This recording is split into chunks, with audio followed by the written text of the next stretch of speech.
siap belum belajar franchising? Ayo kita simak bersama. Apa itu franchising? Franchising atau pewaralabaan adalah perikatan di mana salah satu pihak diberikan hak untuk memanfaatkan dan atau menggunakan hak atas kekayaan intelektual atau penemuan atau ciri khas usaha yang dimiliki pihak lain dengan suatu imbalan berdasarkan persyaratan yang ditetapkan dalam rangka penyediaan atau penjualan barang dan jasa. Nah, tujuan franchising dalam dunia usaha itu ada 4. Yang pertama, untuk mendapat keuntungan atau profit yang sebesar-besarnya dengan modal yang seminim mungkin. Yang kedua, dapat menjual merek dagang terkenal atau trademark dengan harga terjangkau. Ketiga, untuk menarik perhatian para konsumen agar membeli produknya. Dan yang terakhir, dapat mengembalikan dana investasi dengan mudah dan cepat untuk membuka usaha franchise lebih banyak lagi. Yang selanjutnya yaitu manfaat franchising atau waralaba. Manfaat franchising bagi franchisor. Yang pertama, memanfaatkan jaringan yang ada untuk ekspansi dan perluasan usaha dengan lebih cepat, mudah, dan murah jika dibandingkan pertumbuhan secara organik. Sebuah jaringan yang menawarkan keunggulan berupa keseragaman atau homogenitas, daya beli, gaya advertising, dan sarana. Kedua, biaya pengembangan lebih kecil dibandingkan dengan cabang, karena investasi terbagi antara franchisor dan franchise.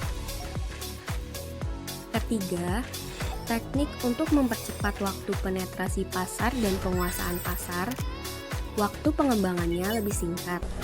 Keempat, partner kerja antara entrepreneur independen yaitu franchise dan franchisor sangatlah efektif karena franchise yang terpilih memiliki motivasi yang kuat, kerja lebih lama, dan memanage lebih dekat dibandingkan dengan pegawai.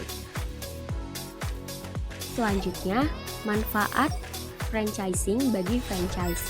Yang pertama, jaringan waralaba memberikan keunggulan berupa homogenitas, daya beli, daya advertising, dan sarana. Kedua, franchise mengkopi atau meniru kesuksesan dengan diberikannya bantuan dari awal bisnis sehingga lebih cepat dengan biaya yang lebih murah. Selain itu, mengurangi risiko kerugian karena ada mentor bisnis yang akan membantu menyelesaikan setiap permasalahan. Ketiga, franchise menguasai kontrol profesional superior karena transfer dan asisten. Dan yang terakhir, presentasi rentabilitas kapital entrepreneur lebih tinggi. Beralih dari video yang sebelumnya, di sini ada 2 segmen waralaba. Yang pertama adalah franchiser atau pemberi waralaba. Adalah sebuah badan usaha atau perorangan yang memberikan hak kepada pihak lain untuk memanfaatkan serta menggunakan hak atas kekayaan intelektual dan penemuan serta ciri khas usaha yang dimilikinya.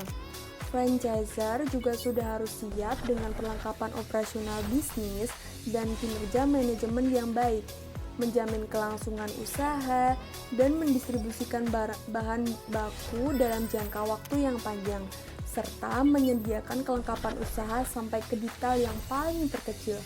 Franchiser juga sudah harus menyediakan perhitungan keuntungan seperti BEP atau Break Even Point dan ROI atau Return on Investment.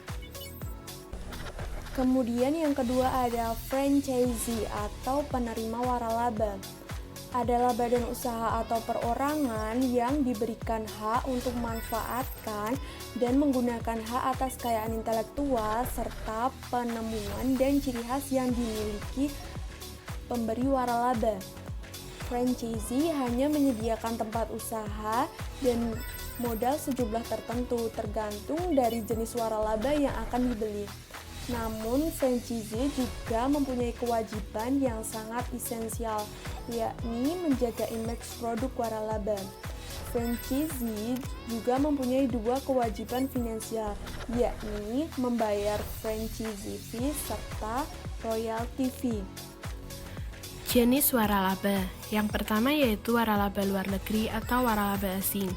Waralaba ini adalah waralaba yang berasal dari luar negeri. jenis waralaba ini cenderung lebih disukai karena sistemnya lebih jelas.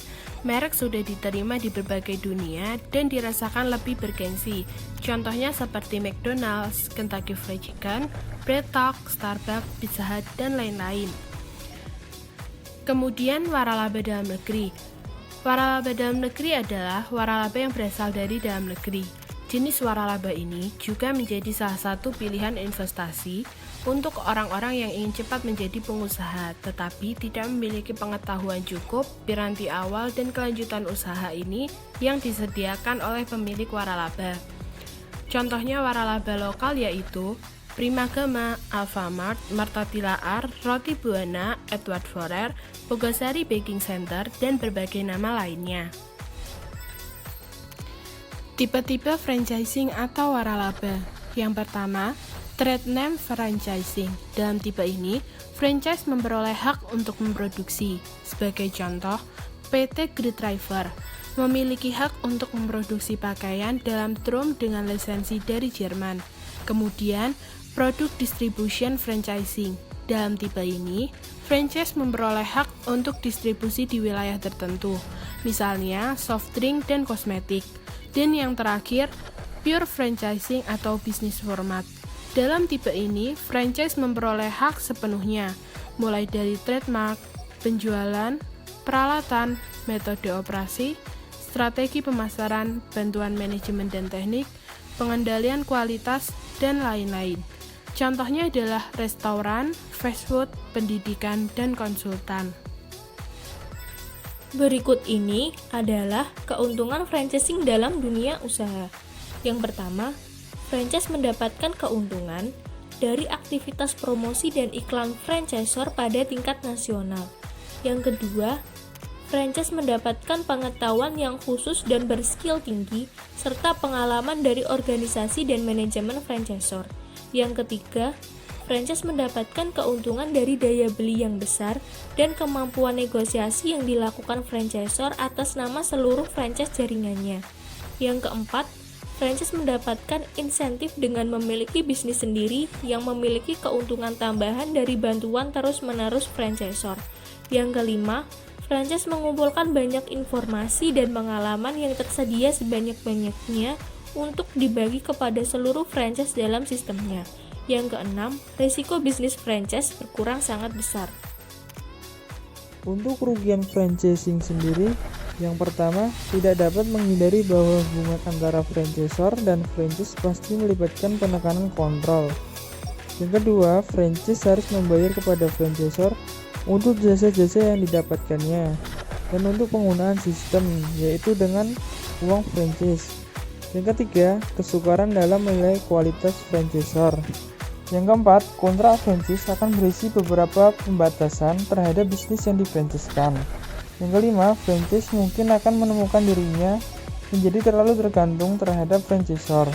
Dan untuk yang terakhir, kebijakan-kebijakan franchisor mungkin mempengaruhi keberuntungan franchise. Cukup sekian video presentasi dari kelompok kami.